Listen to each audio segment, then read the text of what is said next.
First off, I want to thank you all so much for joining us. I know how busy everybody is as we do our first steering committee meeting for the Sonoma County CWPP.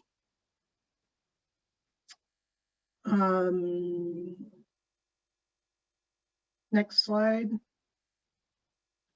So let's see, Chief, is my boss out there yet? I don't see him.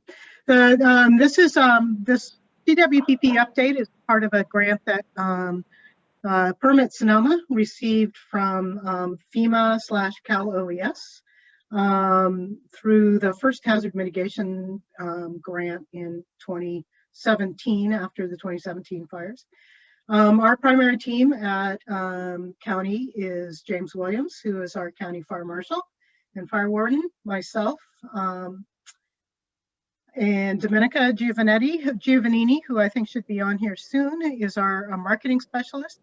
Lisa Hewlett is the grants manager on these projects, and she's the one who can always circle up all of the complicated questions about process and stuff like that. And so that's our primary team at the county, in addition to Fire Safe Sonoma, who are doing a lot of the public outreach and will be working with all the fire safe councils and doing a lot of outreach work on behalf of the project. So that is the Permit Sonoma team. And Esther? Sorry, I had to unmute myself. Hello, and thanks for joining us on a sunny, gorgeous Monday afternoon. Many of you know my name is Petronila Esther Mendeno, but you can just call me Esther. I am a small business owner located here in Sonoma County, and I specialize in applying geographic information applications in natural resource management and wildland fire planning and mitigation. So for this project, I partnered with Tracy Kettleman at Forever Green Forestry. She'll be facilitating this meeting, along with Mark Tuckman of Tuckman Geospatial and Carol Rice of Wildland Resource Management. Tracy and Carol have extensive experience in developing community wildfire protection plans, and Mark is a spatial data expert. I will work closely with Carleone as a partner in project management, and Tracy will be helping with public outreach and engagement. Mark will handle the hazard risk assessment and all our mapping needs. However, that may change, and there'll be more details on that later. And Carol will offer her expertise in document and policy review. And like I said, Tracy's going to be facilitating the meeting, and so I'm handing it off to her. Thanks, Esther and Carleone, and welcome everybody. Thanks for joining us this afternoon to kick off the steering committee meetings for the Sonoma County CWPP process. Just a couple little housekeeping items. You can, as the steering committee members, you can send us comments and questions in the chat, and you can send it to all the panelists if you want. You can also send it to panelists and attendees. It looks like we have one public attendee, and you can also raise your hand if you want to speak. I'll let you know a couple places in the agenda where we'll have time for questions and answers pretty much after every section of presentations. And then for our public members, they'll be able to include their questions in the Q&A section, the Q&A icon there at the bottom of your screen. We're assuming you're all pretty Zoom savvy, but if you have any questions, let us know as we go through this. And I think our next slide, Esther, we will do our introductions, I believe. Yeah, so as we mentioned in the email that Carleone sent out, we'd like to hear who you all are. I think a lot of you know each other, not necessarily everyone. So for 30 seconds, what we'd like to hear is your name, your affiliation, and anything you want to share with us about either experience with community fire planning like CWPPs or others, or how your agency might have a stake in wildfire in Sonoma County. And I think I'm just going to read it off from the top of the participant list, and Amanda will have a little timer going off after 30 seconds. So when you hear that, please wrap up. So with that, Ben, you're up. Ben Nichols. Good afternoon. Ben Nichols. I'm in charge of the CAL FIRE Sonoma County operations here as the division chief responsible for the county. Been involved with multiple CWPPs here in the past across the county and as in Mendocino County as well. And obviously the stake in the future of wildfire here in Sonoma County is near and dear to my heart. So making sure we're prepared and ready for all future wildland fire events. Thank you. Thanks, Ben. And Brendan O'Neill. Hi, Brendan O'Neill here with California State Parks. I'm the natural resource manager for 27,000 acres in Sonoma County, all in western Sonoma County, Salt Point, Fort Ross, Cruz Rhododendron, Sonoma Coast. And I've worked on multiple wildfire plans for our park units and participated in some of the local fire plans, but also do fuel management and natural resource management for the state parks. Great, thank you. Caitlin Cornwall. Hi, everybody. Caitlin Cornwall, Senior Project Manager at Sonoma Ecology Center. And we're involved in many aspects of healthy land and fire, from working on the ground with landowners on their properties, to doing interpretive activities, to doing educational workshops for landowner groups, to ecological monitoring. Glad to be here. Thank you. And Cindy, I assume that's Cindy Foreman? Yes, thank you. Good afternoon. My name is Cindy Foreman. I'm a Division Chief and Fire Marshal for the Sonoma County Fire District. Our fire district is extensively part of the unincorporated area of Sonoma County and predominantly in the WUI. We have very little of our fire district that's actually LRA. Most of it's SRA. Vested interest in a CWPP. I have worked with other CWPPs. My fire district has been affected heavily by the Nuns, the Tubbs, the Kincaid, the Walbridge, and finally the Glass Fire. So in a matter of 3 years, my fire district has suffered, phenomenal losses of property and unfortunately lives. And so have a very vested interest in, the safety of our community and the resiliency of our community. Thank you. Cindy Schaefer.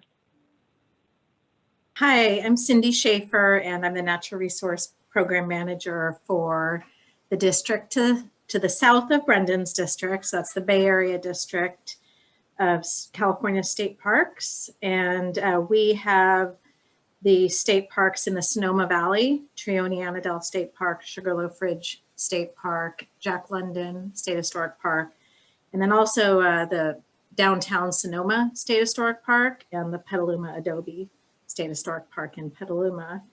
And my staff and I have been involved with the current Napa CWPP effort, and then over the years, 2 iterations of the Marin County CWPP, since our district extends to those counties as well for the state parks.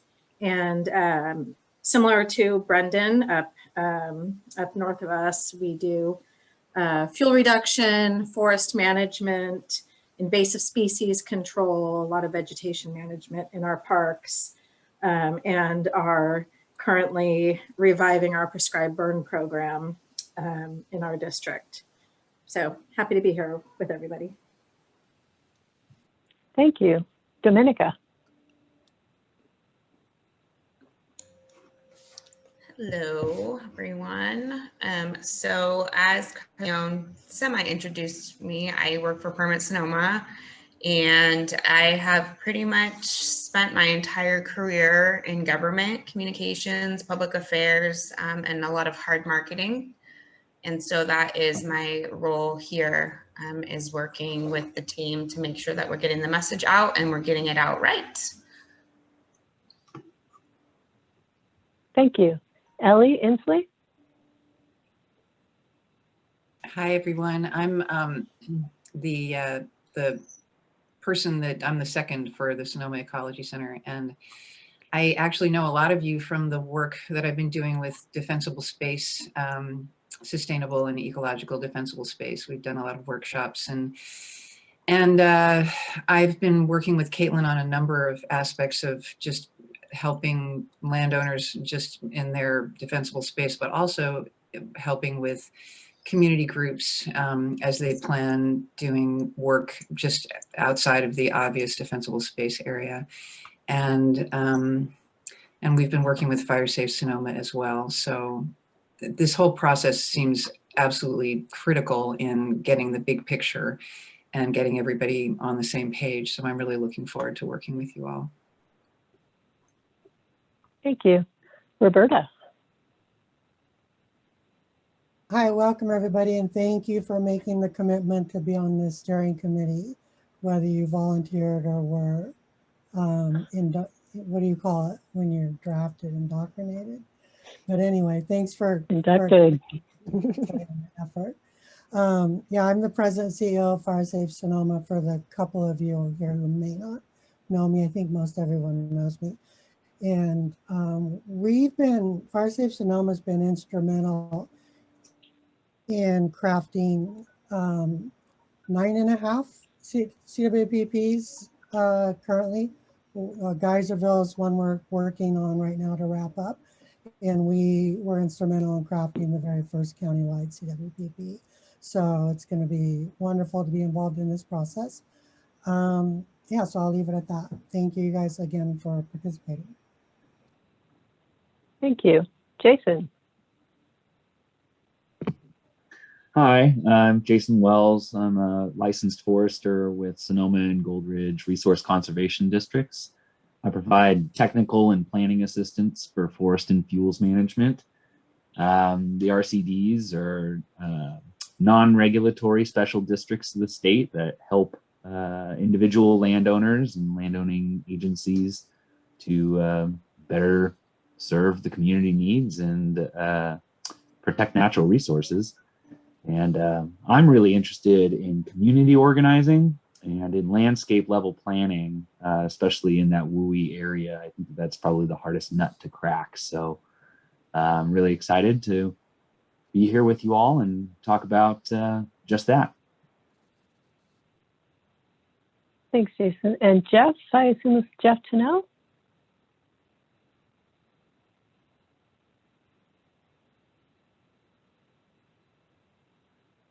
We have a Jeff who maybe is muted.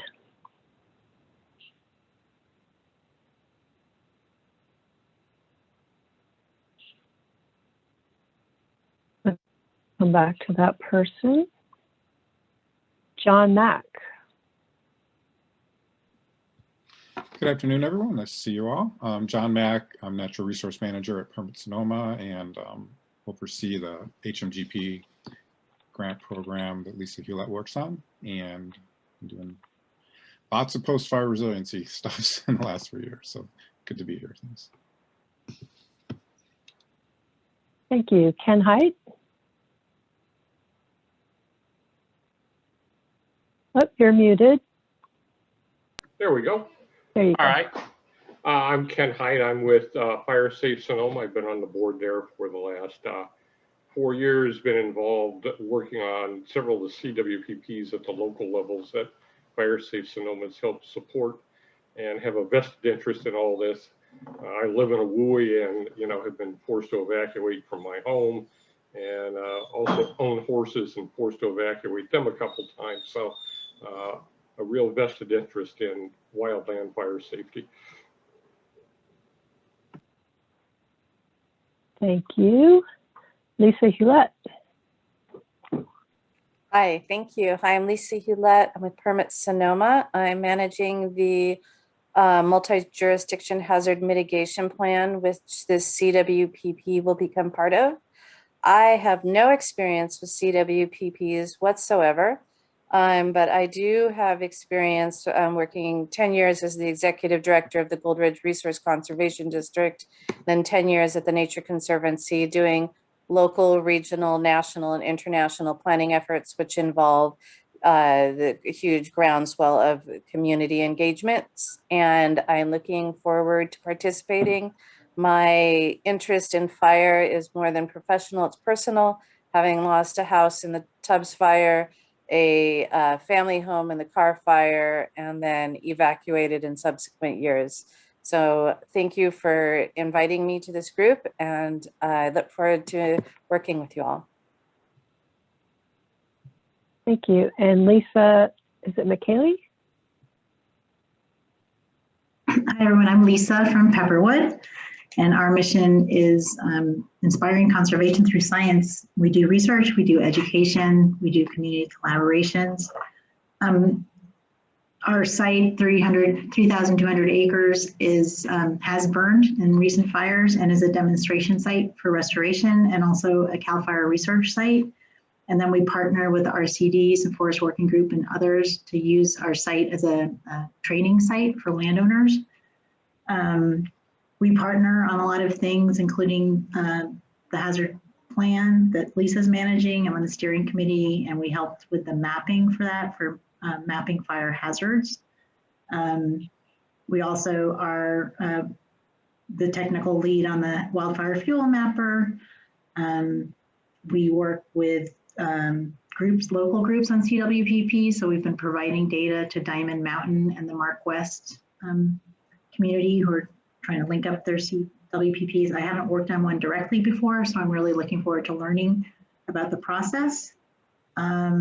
And I guess my vested interest is that the best science gets used and that we are really good about communicating to the community, because there's a lot of people I know don't know that this is even happening. So great. Thank you. And Marshall Tuberville. Yeah, Marshall with CAL FIRE. I covered the area that talked about. Can't hear you very well. Any better yet? Yeah, now? Better. Thanks. Okay, I'm obviously in yeah.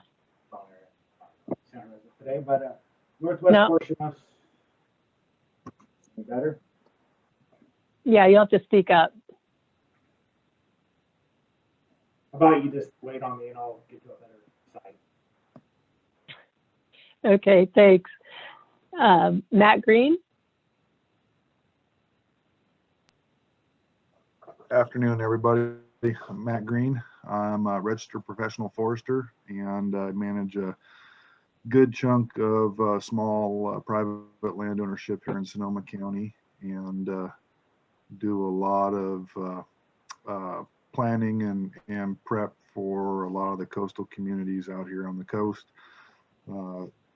Doing a lot of ground implementation and permitting on those projects, and then also do a lot of work representing forest landowners of California, and I'll be representing or reporting back to Farm Bureau as well today.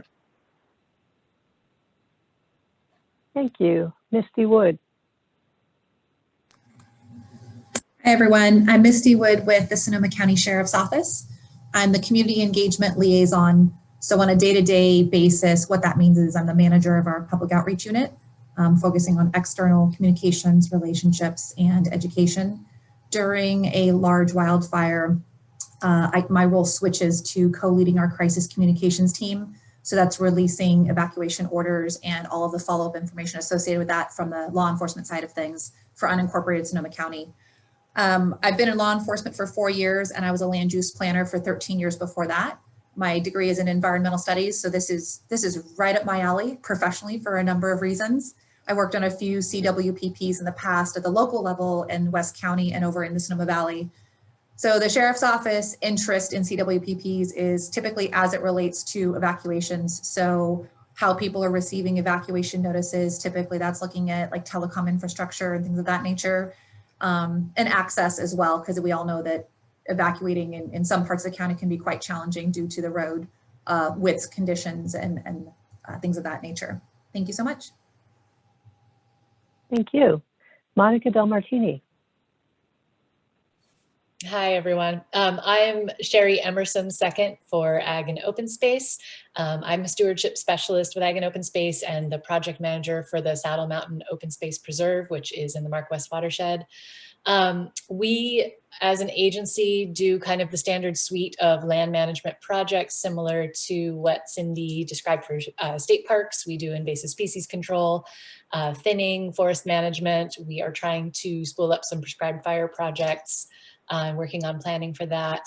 I was lightly involved in helping the Friends of the Mark West Watershed put together their CWPP, and I've been looped in on various regional and local prescribed fire planning and fuel and vegetation management kind of coordination projects. So good to see you all. Thank you. Paul Lowenthal.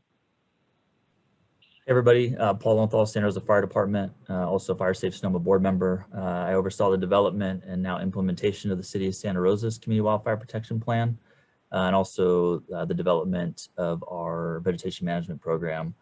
Ultimately, Santa Rosa's goal, since history has proven itself, unfortunately, that we're kind of on the receiving end of large-scale wildfires, is that our plan meshes with the county's plan and that we can work together to help move our actionable items and objectives kind of forward in a uniform manner.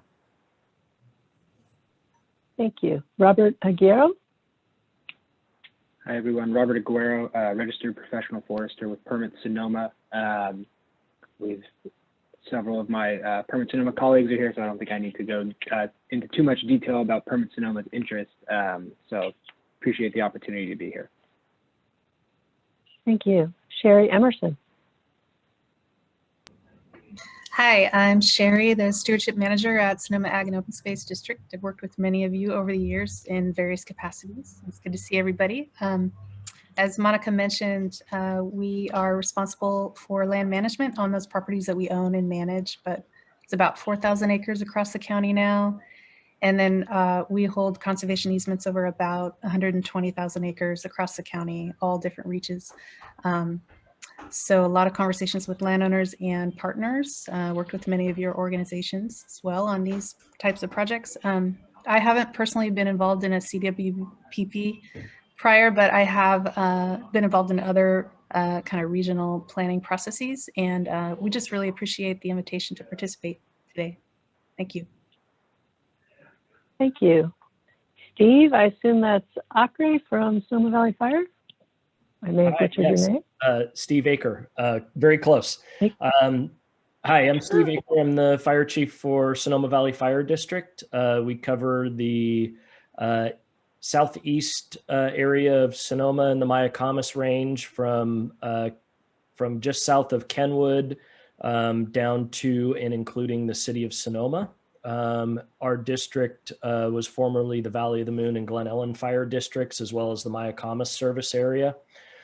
We consolidated not quite a year ago and have a vested interest, obviously, because of our area's susceptibility to fire and recent experience with the Nuns fire, which heavily impacted a couple of our areas. And I'm happy to be here. I have not been directly involved in any prior CWPP processes, but am very happy to be here and be a part of this, as I see this as a way to better help serve our communities and keep them safe. So thank you.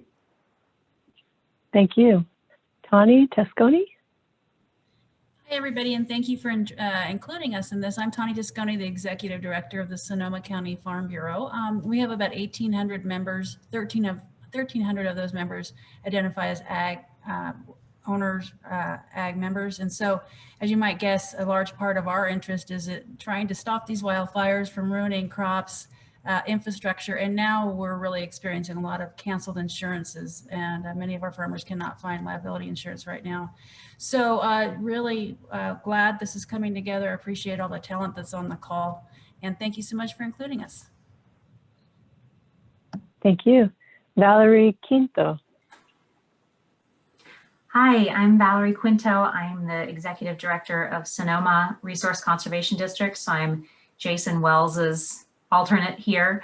And I always say that our conservation work is about both natural resources and people. And so our interest in fire is about natural resources and people. Our staff have been out at hundreds of sites over the last several years trying to help people figure out what to do after a fire to protect their land. And that experience has made us inherently interested in figuring out not just how to reduce the impacts of wildfire on natural resources, but also on people and property. So thank you for including us here. Thank you. And finally, Yvonne Shu. Hello, my name is Yvonne Shu. I'm an analyst in the County Administrator's Office, formerly part of the Office of Recovery and Resiliency, but now we are now known as the Policy Grants and Special Projects Division. And I have been helping kind of manage and corral the PG&E allocation for vegetation management. And part of that was getting feedback from the community and from the county, and through that, learned about the CWPPs and the importance of them. And so I'm very interested in being a part of this and learning more about it. Thank you. Thank you. And Jeff, are you here with us? I'm guessing that's Jeff Tennell from BLM. Can you hear me now? Yes, welcome. Hey, so I'm working on 3 different platforms here. I'm Jeff Tennell. I'm the Fire Mitigation Specialist for the Ukiah Office of the Bureau of Land Management. We own parcels in Sonoma County, primarily in the geysers area, but we have scattered tracts throughout Sonoma County.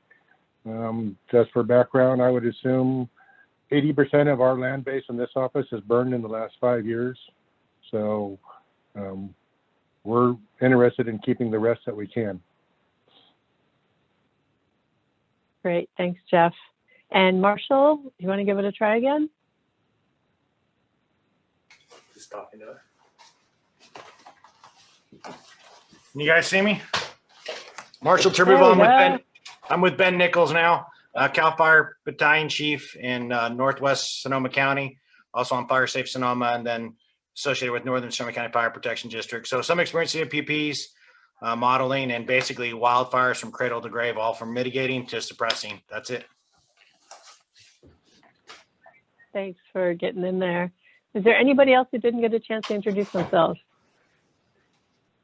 This is a very impressive all-star cast. We have quite a brain trust here.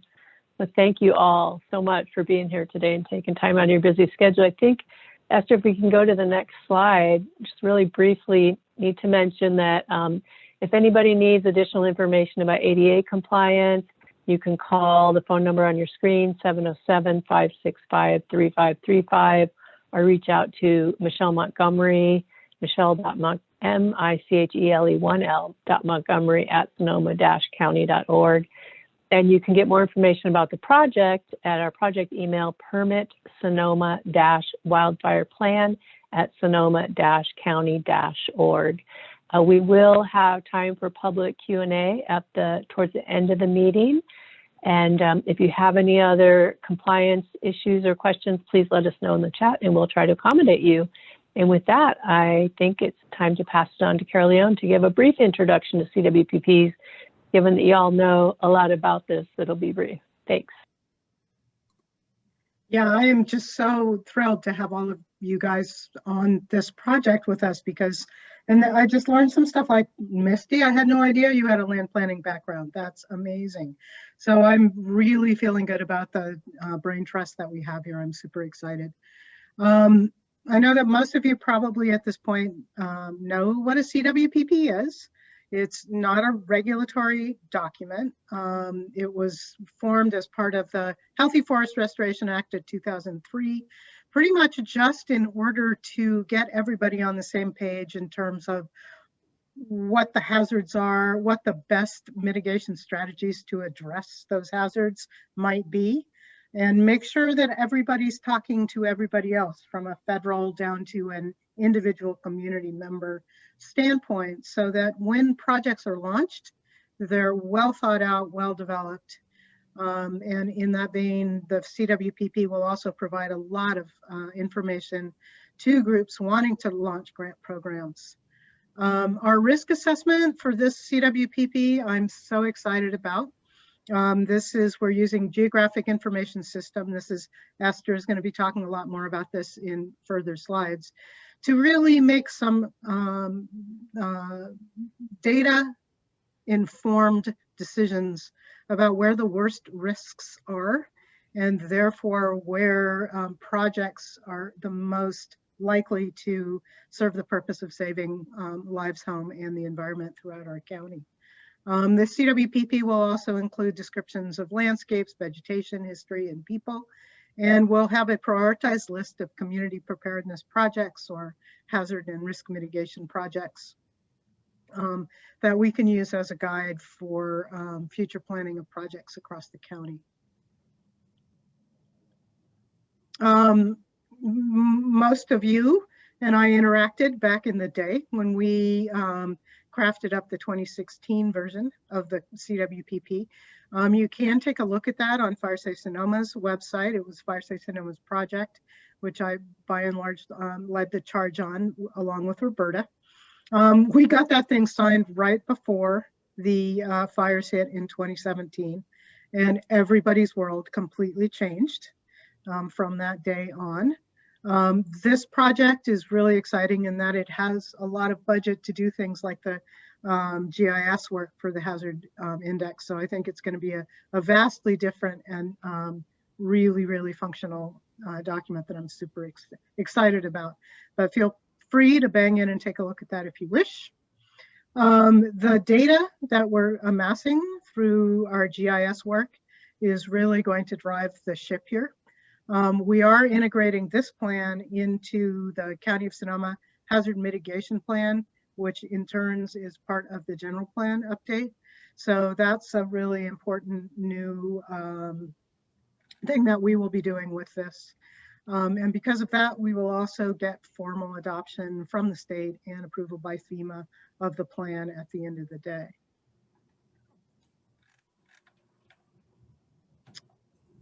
And Tracy.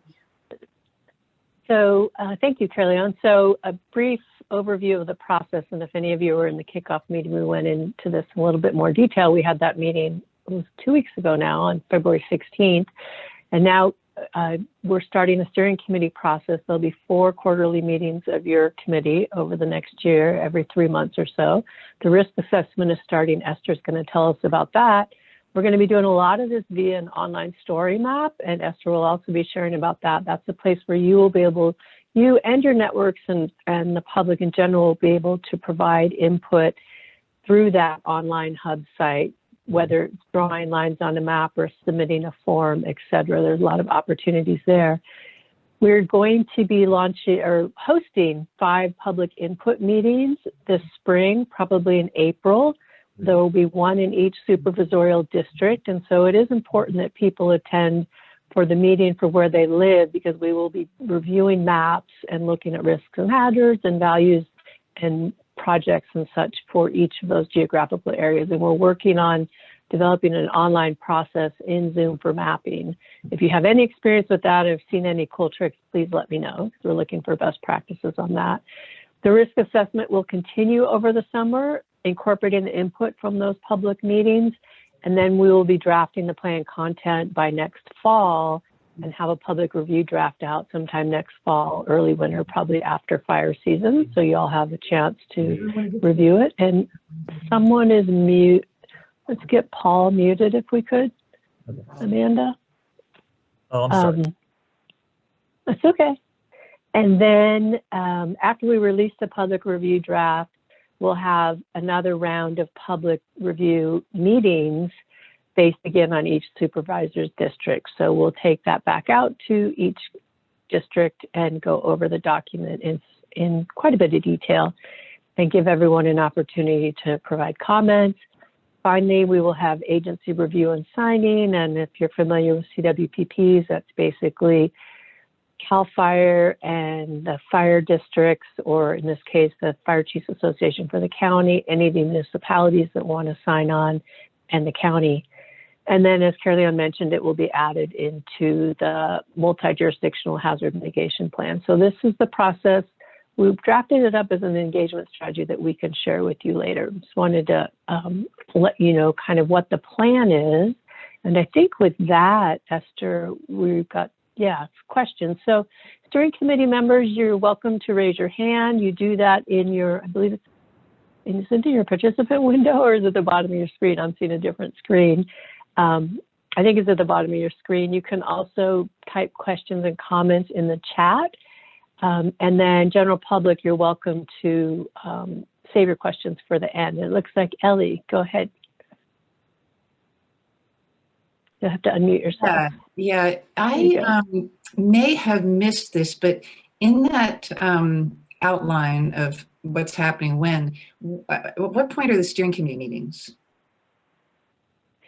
They're going to be every quarter. So the next meeting we're assuming is going to be June 1st, and we'll talk about that at the end of the meeting, but every 3 months. Okay. Thanks. Anybody else? And pardon me, I'm looking over here to see all of you.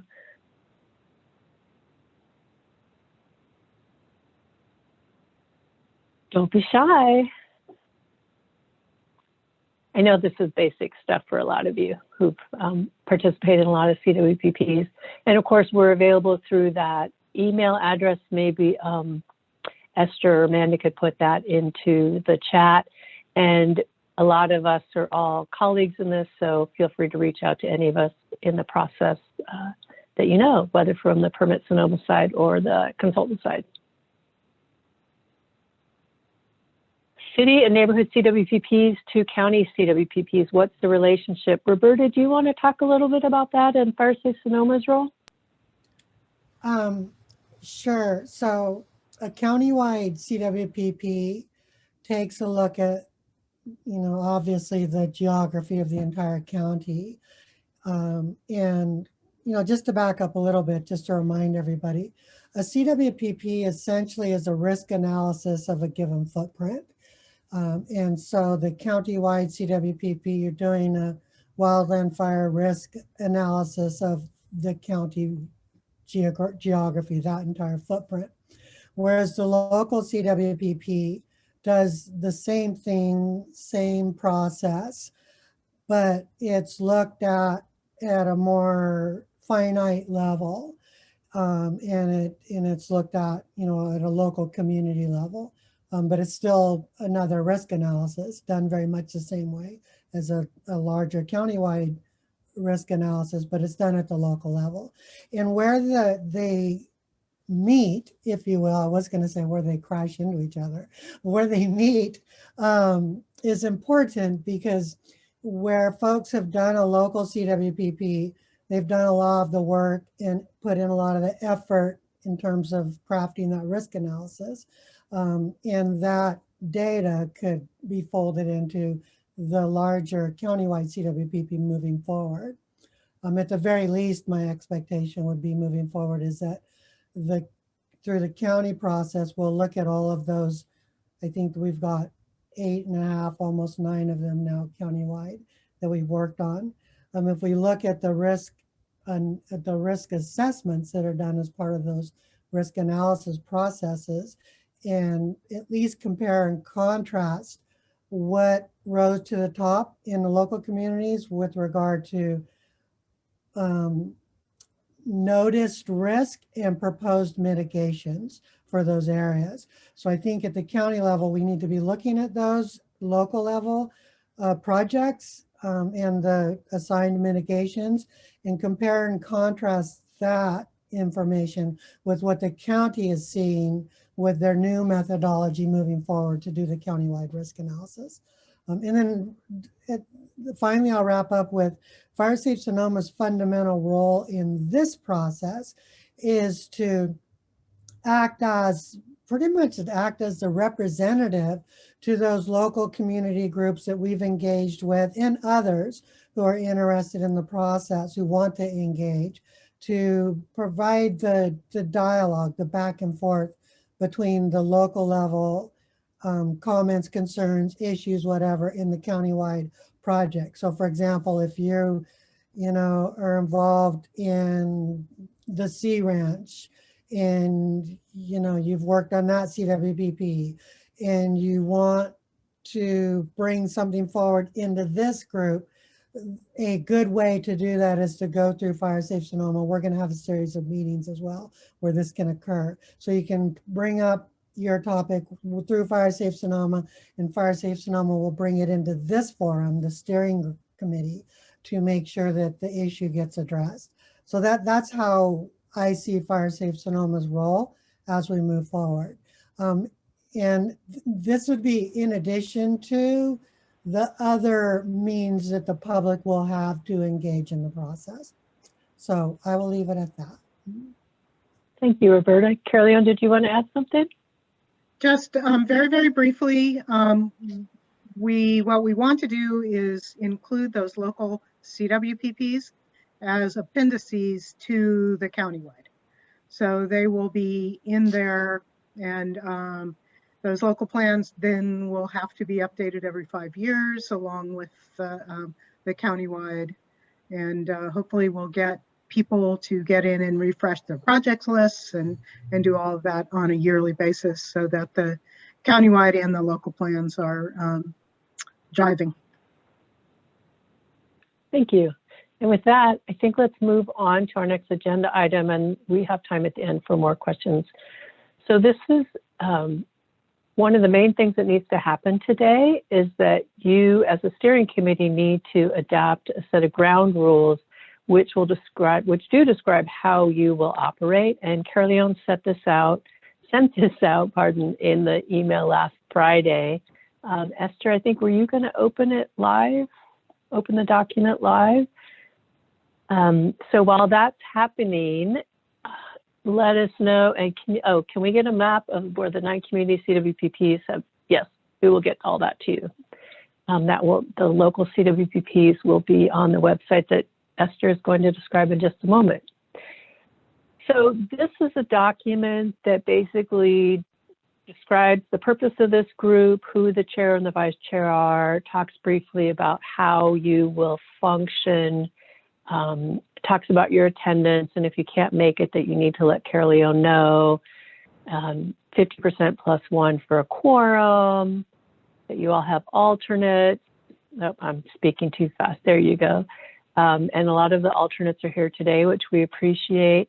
How decision-making will function, which is basically majority, and we will be using Robert's Rules of Orders for motions and such when they're needed.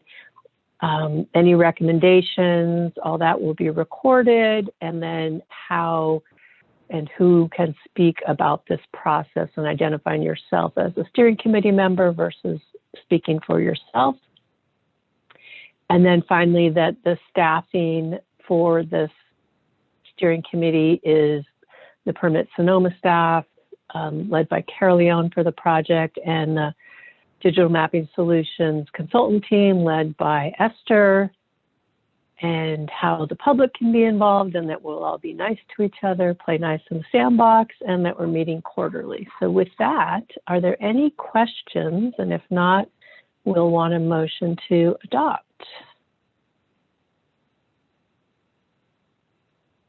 Don't be shy. This is Tawny. I move to adopt these policies, or whatever they're called. This is Sherry. Second. Oops, somebody else got there first. Well, Sherry, or okay, we'll say Tawny, and then Sherry. Carolyn, do you want to? So we've got Tawny as the motion and Sherry as the second. Any other discussion? Go ahead, Carolyn. So we have a motion on the floor to adopt these steering committee ground rules. I would like to ask that all of the steering committee members go ahead and pop their aye or nay into chat. In addition to go ahead and say aye or nay, and also pop it in the chat so we have a record of voting. So everybody in approval of adopting these ground rules? Aye. Aye. Aye. Aye. Thank you. Please also note it in the chat if you speak it. Aye.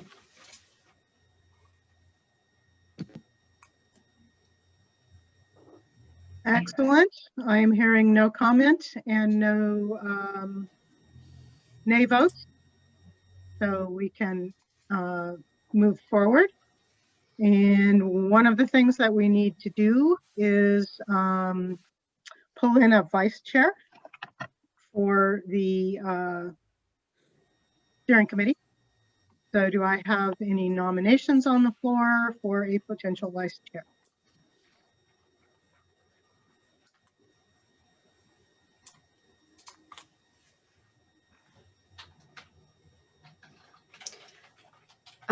This is Esther Mandino. I would like to nominate Lisa Hewlett. If she wants. Lisa, do you accept? I would be happy to. If the committee Great. Any so discussion? desires. All in favor? Aye. Aye. Aye. Aye. Aye. Aye. So again, if you can pop your eyes in chat, if I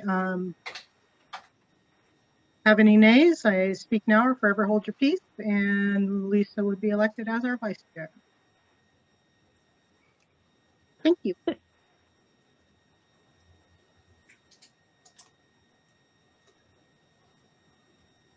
Great. You guys are also very efficient. I love it. So Esther, let's go ahead to the next slide so folks can get, while those are coming in, see what they're getting themselves into. Oops, we lost our slide about expectations of the steering committee. I think we did. We decided to delete that because it is all in that document.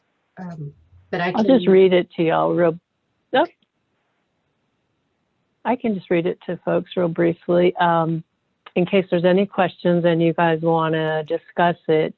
Basically, expectations are to provide guidance and leadership, oversee the planning process, and act as a point of contact for all partners and the various interest groups in the planning area, attend meetings and be engaged in the meetings and the public process. And if you can attend, please let Carolina know before the meeting. Treat one another with respect, listen to each other, work collegially, and allow all members to voice their opinions. Provide opinions and feedback on whatever is presented, and solicit input from your peers and those you represent, and provide that feedback both to Carolina and or Esther with the consultant team, and represent the committee's recommendation when speaking on plan-related issues as a committee member. This is that spokesperson item from the ground rules, and any differing personal or organizational viewpoint should be clearly distinguished from the committee's work. And we may need help with presentations given to governing bodies, especially when that body is the group for whom you represent. And some of you will be signing as signatories as per Healthy Forest Restoration Act. So with that, any questions or comments about your roles, what's expected of the steering committee?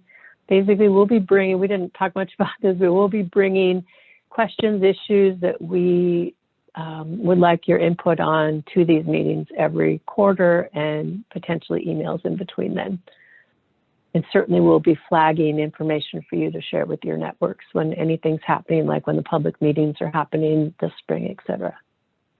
With that, any questions or comments? Well, one of the things that we must especially hope for from this group is sort of aid and assistance to get out to your local cooperating groups and your local citizens with whom you may have relationships that we might not know about, because we really are interested in making sure that everybody's voice gets represented in this collaborative effort.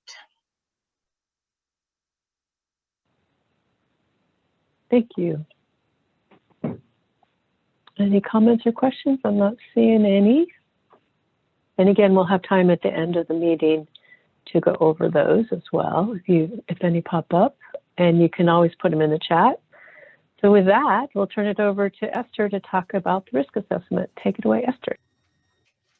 Great. I'll try to make this as quick quick as possible, but I won't talk fast. So there are many ways to find and do a wildfire risk assessment. Carleon mentioned that earlier regarding the local CWPPs. But for this effort, it's going to be GIS based. And GIS just stands for Geographic Information System and involves using computers to manipulate spatial data. So I just didn't want to use acronyms that folks weren't aware of. So some risk assessments focus on homes, right? Just the homes, and then others focus on natural resources. But regardless of the focus, a fire risk assessment essentially does three things. It determines fire hazard, determines fire probability, and then it assesses our community values against fire hazard and probability. And so in other words, where we have something that we care about and there's a high likelihood that a high intensity fire will destroy it, then those are the areas we want to attend to identify so that we could do something about it. Alternatively, we can also highlight areas where we think fire might be a benefit to natural ecosystems. And one thing that I wanted to add here is that there's a parallel effort going on at the moment, and it's headed by the Sonoma Water Agency.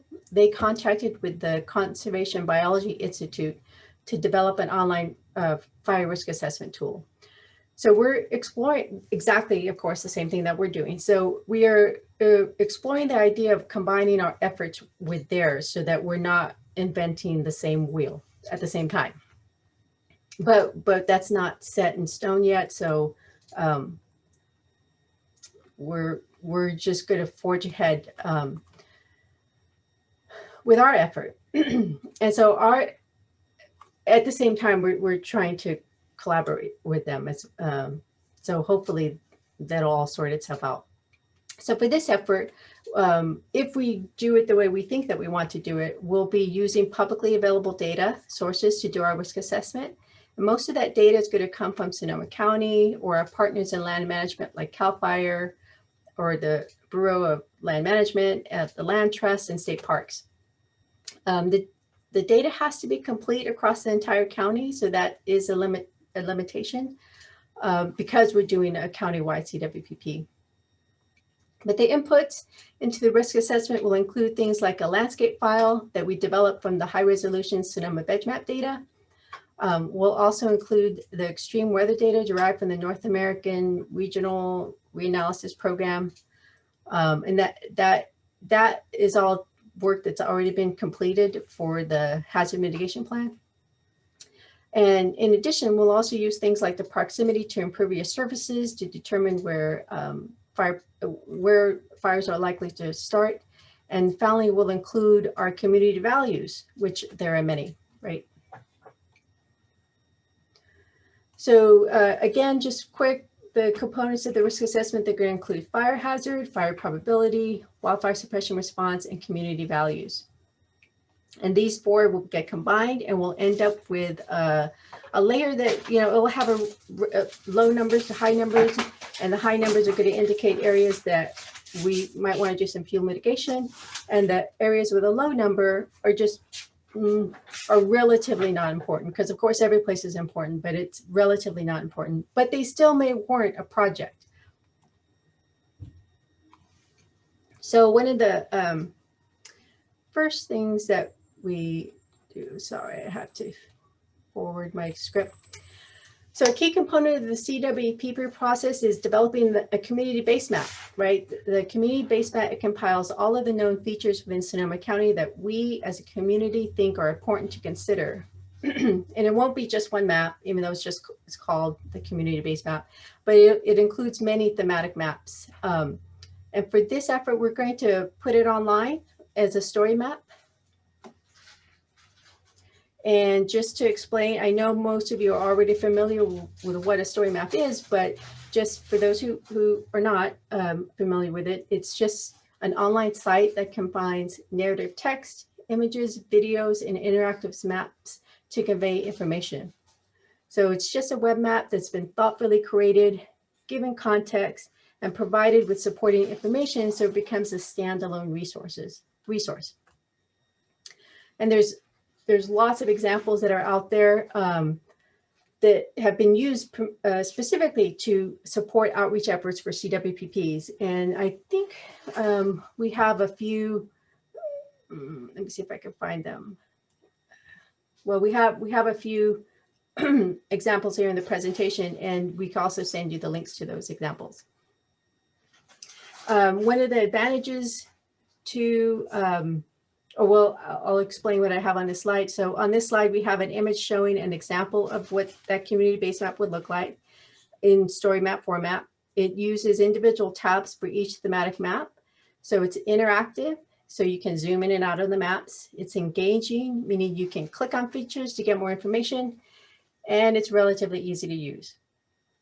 So let me put a link to this one in the chat so you can look at it. And what we'll want from you is, oh, Tracy got it for me, thank you. What we'll want to use is, or get from you is, what sort of information you want us to put on that story map. Of course, we have our own ideas, but we want to make sure that we capture your input as well. This is a different example. This is from Marin County. And just to show the story maps could take on many forms. And this particular one was to summarize their recently completed CWPP. But like all story maps, it's interactive, it's engaging, and it's easy to use. And we could put a link to this one in the chat as well, just so you have it. Oh, Tracy's beating me to it. Thank you, Tracy. Lastly, what we wanted to go over today is the community lifeline. So our community values are the same as what FEMA calls community lifelines. So and FEMA stands, for those who don't know, FEMA stands for the Federal Emergency Management Agency. And they created these community lifelines to reframe incident information to understand and communicate incident impacts using plain language and to promote unity of effort across the whole community. So while lifelines were developed to support response planning operations, the concept can be applied to any community planning process. And efforts to protect those lifelines are, we're calling them community values, protecting them, prevent and mitigate potential impacts to them. And this strengthens our community's resilience, right? And this is why they're important. And we'd love to get your input to make sure that we're including all of the community lifelines or community values, whatever you want to call them, in this, our risk assessment and our community-based map. And that's it. Thanks, Esther. So at this point, we're well ahead of schedule. So both just general questions and comments about the risk assessment, but also we're interested in hearing from you what would be most useful for you and the organizations you work with and the communities you work with in Sonoma County to have on that online story map, because this will be a place where somebody can go and get all sorts of information about fire and fire preparedness, all organized around the CWPP. So we can link to all the local CWPPs in the county. We can link to the previous CWPP, Fire Safe Sonoma site. We can link to information about defensible space and hazard hardened homes. I heard mention of sustainable defensible space program that's happening in the community. All that kind of information and all those resources and processes that are happening can all be put in this one place, this one hub, in addition to all those layers of the base map. And I don't know, Esther, do you want to pull up the NAPA one so people can see the list of layers on the back maybe while we're talking? Sure. And meanwhile, so those are just some ideas. We want to hear from you. What would be useful for you to have in an online CWPP story map for your work in preparing Sonoma County for fire? You can raise your hand. You can put comments in the chat. Go ahead, Lisa. How about where projects are, as projects roll out through HMGP or with other efforts, where they are happening and what the goals of those projects are. so people can identify the actions the county is taking to reduce risk, at the same time see that with an overlay of where risk still exists. So it's like both in real time what's happening and then what we're planning on moving forward.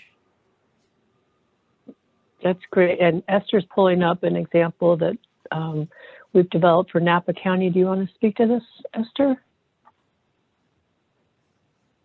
Sure. And you might be Yeah, no, sorry. Yeah, there's a lot of moving You're good. parts. Sorry. I think absolutely we could put the projects up there. I don't know about the timeliness of it, as far as like current projects, but if we're thinking, updating it on a quarterly basis or something like that, I think absolutely that's definitely doable.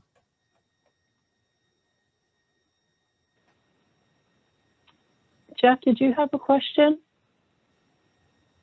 She put something in the chat. No question, fumble fingered. I'm typing in a message. Okay, good. So back to the issue of projects. So certainly projects that are going to be linked to the CWPP process can be tied into there.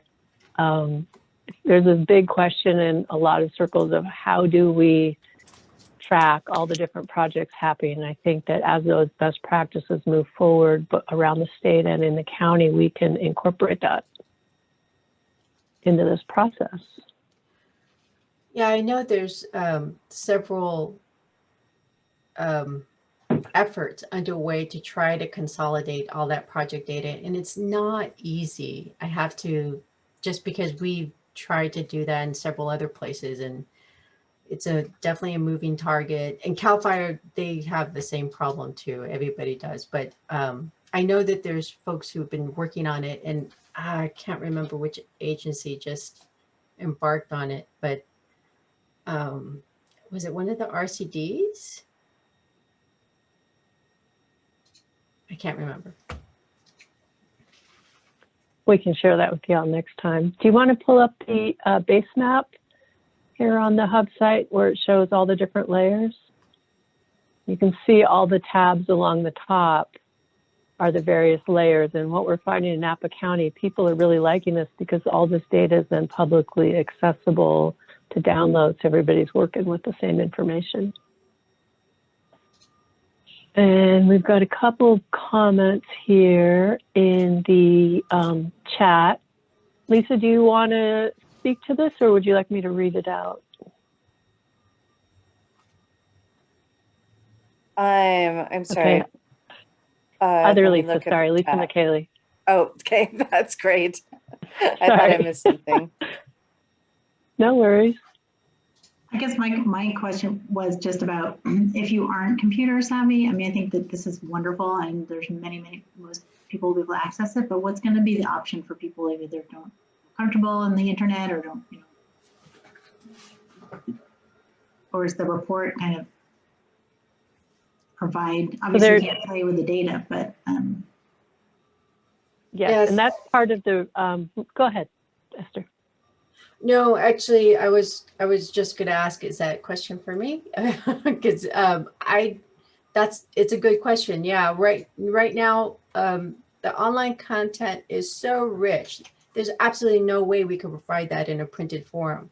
If we do, I mean, obviously in the CWPP document, there'll be maps, but they'll be at a countywide scale. They probably aren't going to be any bigger than 11 by 17, or maybe even 8.5 by 11.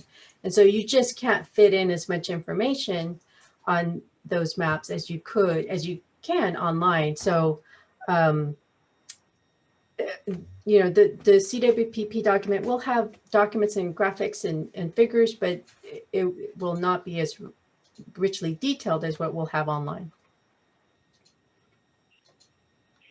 And also, Lisa, that's the public process. So when we come up with the draft document in the fall, then we'll take it out in these public meetings, and there will be a printable, shorter version of the CWPP available. And then we're hoping all of you will get it out to your networks too during that part of the process. And Jason, I saw you're suggesting that we put in some best management practices about vegetation management and how they fit into making WUI environment that works for people and nature. That's great, and love to hear from some of you on the steering committee, some of those BMPs that work especially well in Sonoma County. Esther, can you address the fact that the county vegetation map predates recent fires and extensive vegetation management in recent years? When will the veg map be updated? How to deal with discrepancies in map versus reality? That's a Ellie's good question. Yes, Ellie's question. Thank you, Ellie. And I'm going to use that terrible verbal tick that everyone has. That's a great question because I don't have an answer. I don't know when the veg map is going to be updated. That was a project that was spearheaded by the Sonoma Ag and Open Space District, I believe, back in 2016, 2017. So before the fires, of course. And so I don't have an answer. I don't know of any effort that's underway to update it, but Mark would know, and I'll definitely ask him and get him his input on that. I'll find out. Good. And Matt asked a list of how the CWPP is used by residents, i.e. for grant compliance, project ranking, planning efforts, risk assessment, etc. There are things which a CWPP may be used for that some people don't realize. We may not be capturing all the known uses of CWPP. Yeah, that can all be included in the story map. And I encourage you all to go play with the Napa one, and you'll see there's several different sections, and part of it is for like for the local fire safe councils, they can go in there and tap. I'm sorry, I'm talking with my hands. They can click on a link in the map and get more detailed information about any specific project, et cetera. So there's a lot of detail and data that can be included in a story map that would be harder to have in a written document. Tani says helpful to have a resources section.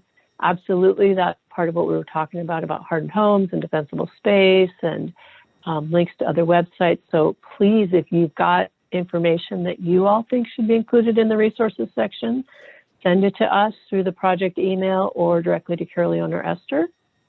That would be great. Jeff says on the federal side, under Healthy Forest Restoration Act, etc., CWPs are a document where we, the federal agency, will list any fuel projects within the boundaries. How will this document capture this requirement? Will it be updated yearly? So we will capture that by getting that information from you, Jeff. So we need our federal agency partners to share that with us. And in terms of updating it, I don't know if Caroline or Lisa want to talk about how you're thinking to update the data over time in the CWPP and in the story map. Someone from Permit Sonoma like to speak to that? And I see Lisa's here too, so Yeah. We can both dive in, but because this will be attached to the hazard mitigation plan, that is forcibly updated on a 5-year cycle. So it will have to be updated at that time.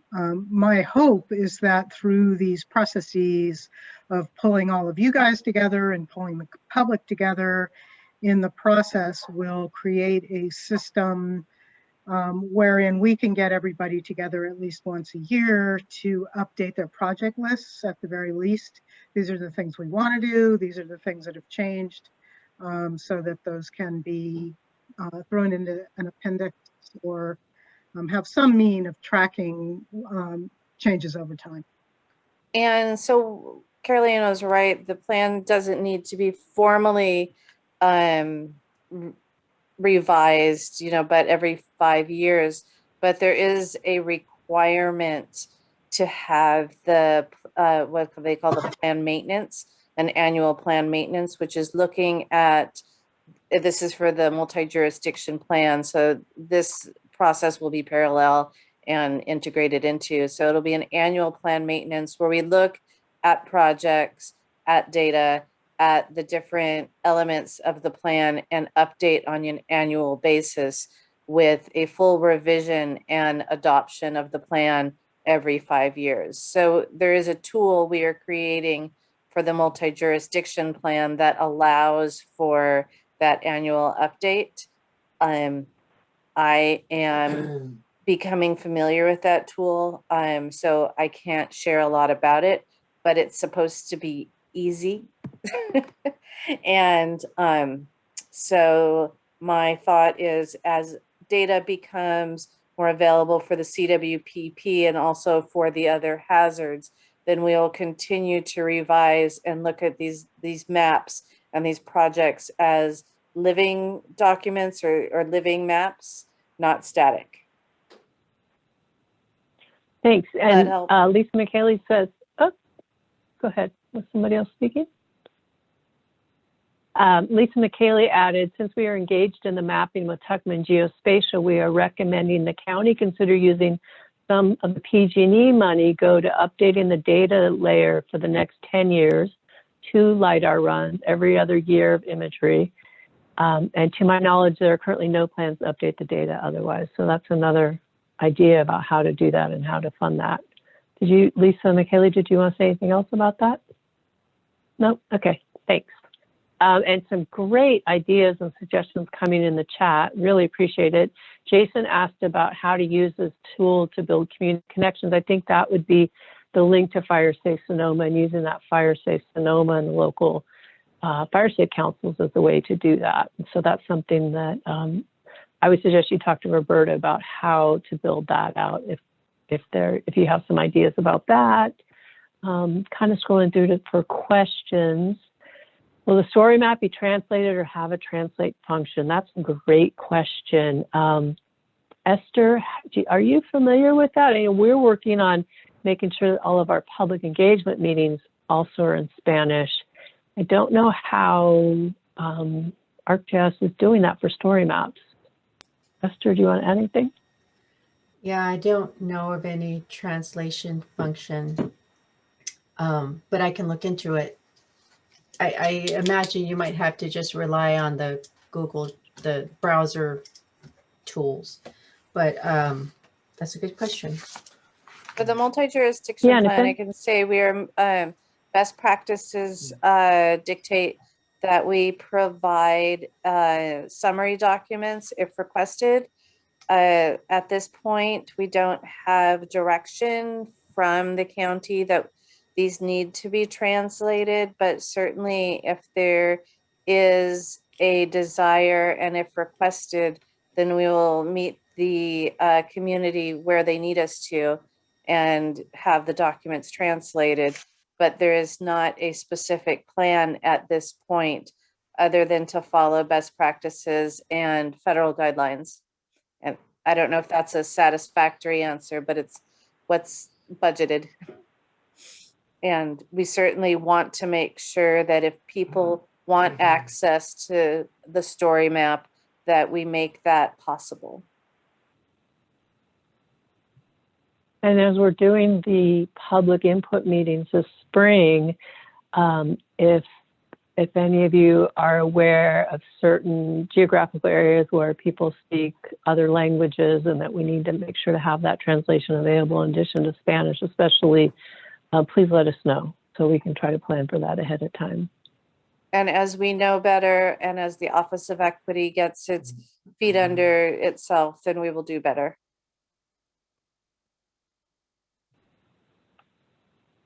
Great.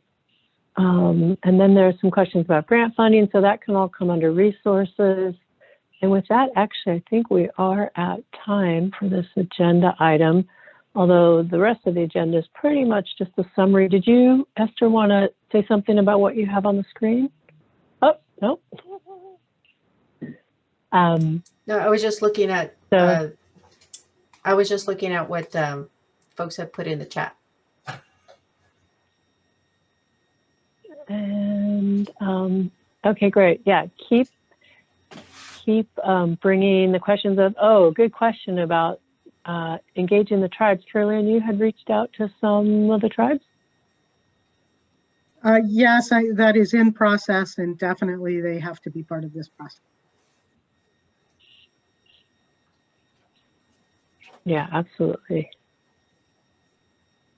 So just a brief overview again of the engagement. We talked about this kickoff steering committee meetings. We're going to have those public input meetings probably in April.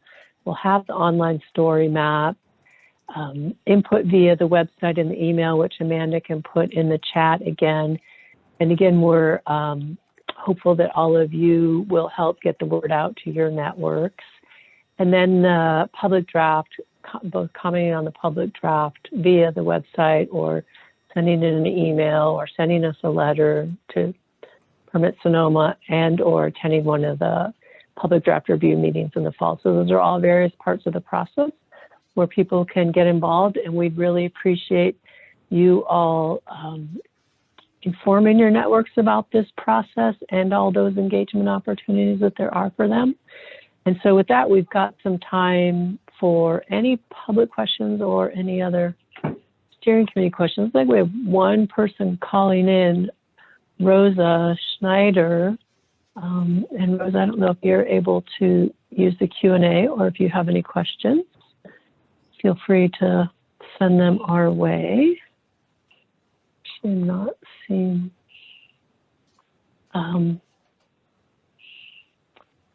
Oh, Rosa's an alternate for Cindy, just tuning in. Thanks, Rosa.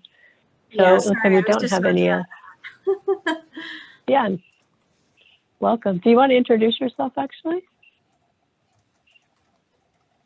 Rosa?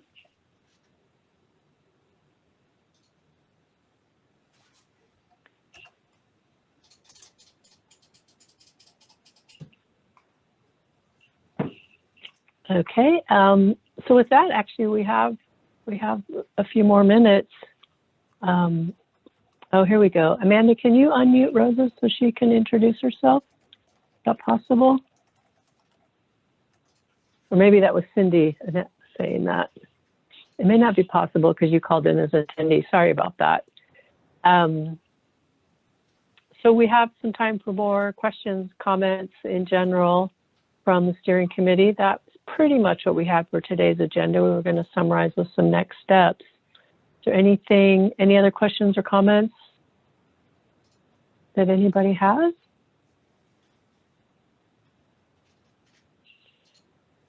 So Paul, I'm going to read this out loud. Paul says, it sounds like the vision of the county CWPP will be to serve as a collection point for data, current CWPPs from other agencies and ongoing projects.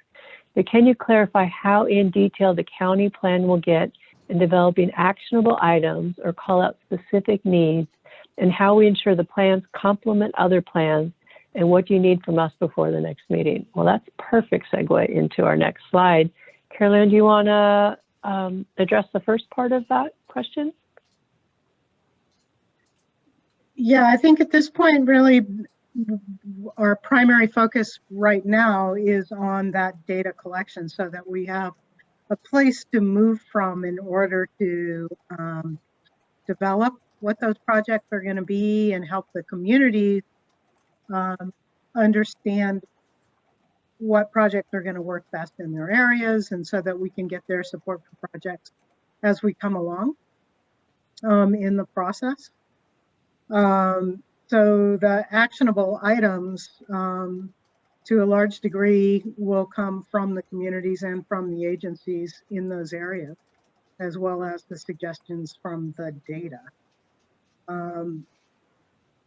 Ideally, all of the plans will complement each other as we move forward into the future, especially as we will be more and more and more, I think, using the same GIS data as our starting point for hazard, risk, and mitigation strategies.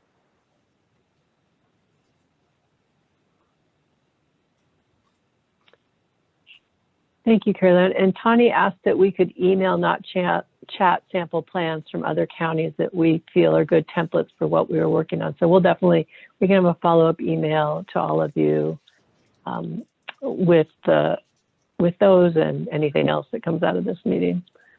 And expect email updates too on, for example, when the hazard map is ready to go out public, and the drafts of the story maps and stuff. So keep your eyes out for emails that come from us, because that's where we'll really want to get your opinions and your ideas.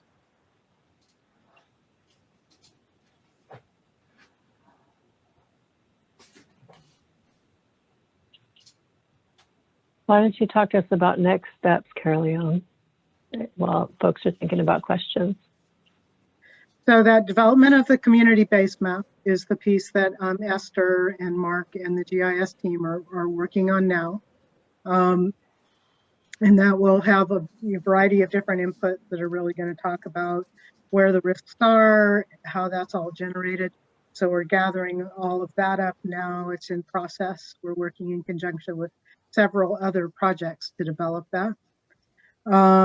We'll be gathering data as it comes to us from any number of different sources. And we will be preparing for the next round of public meetings, wherein we really hope for participation from you, the steering committee, in the meetings that are relevant to you, either geography or by expertise. So you'll be surely hearing more from us about that as we move forward. As Tracy mentioned earlier, these public meetings will be done by supervisory district. That's going to be the geographic division for the project areas in the plan. Those were just logical, relatively discrete areas that we could use to break up the data so that people can really see what's going on in their world. We're hoping to have the next steering committee meeting on quarterly, which is the next date would be the 1st of June. We were going to request that if any of you have a preferred time of the day that you like to meet, make sure and pop me an email. And if I get a bunch of those, I'll probably send out a dreaded, horrible doodle poll so that we can really figure out what's the best time for everybody to do. But if you guys are like me, I'll do anything to avoid a doodle poll.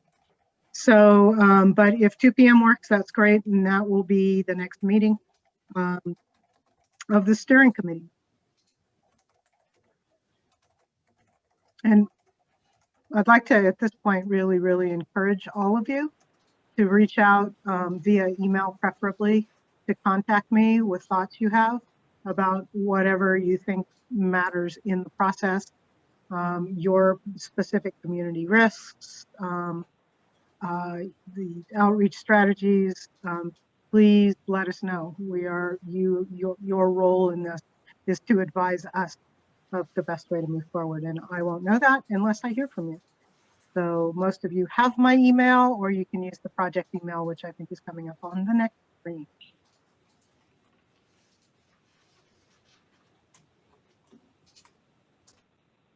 Amanda's going to put the website and the email in the chat as well, so you can just click on that, and we'll include all that in.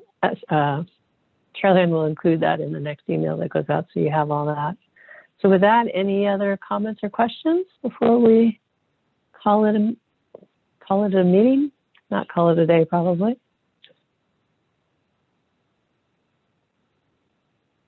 Esther, you might be muted if you're speaking. I just wanted to, Lisa put in the chat that we should schedule a regular quarterly meetings. I mean, did we want to get a yay or nay from everyone right now? And it's just a suggestion based on my own experience that, you know, things can change. So to have something that's already. Just a sec, let me finish up. Yeah, so let me just, let's do this the same way we voted. So does a 1 o'clock meeting quarterly on the first Tuesday of the month or the first of the month, does that work for everybody for scheduling?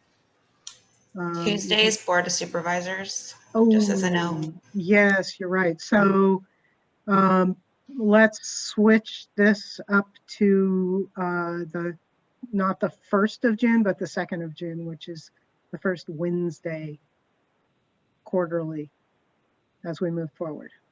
Does that work for everybody? Carol, There's a request in, oh, go ahead. Go ahead, Ben.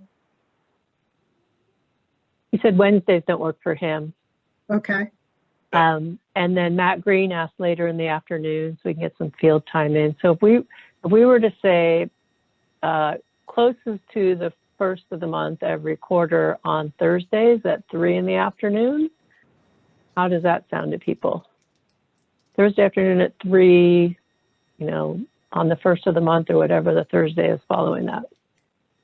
I don't have my schedule in front of me, but without looking at it, maybe send out and this is purely a suggestion, send out a recurring Outlook invite for, you know, Thursday afternoon, and then you'll know if people can attend or not.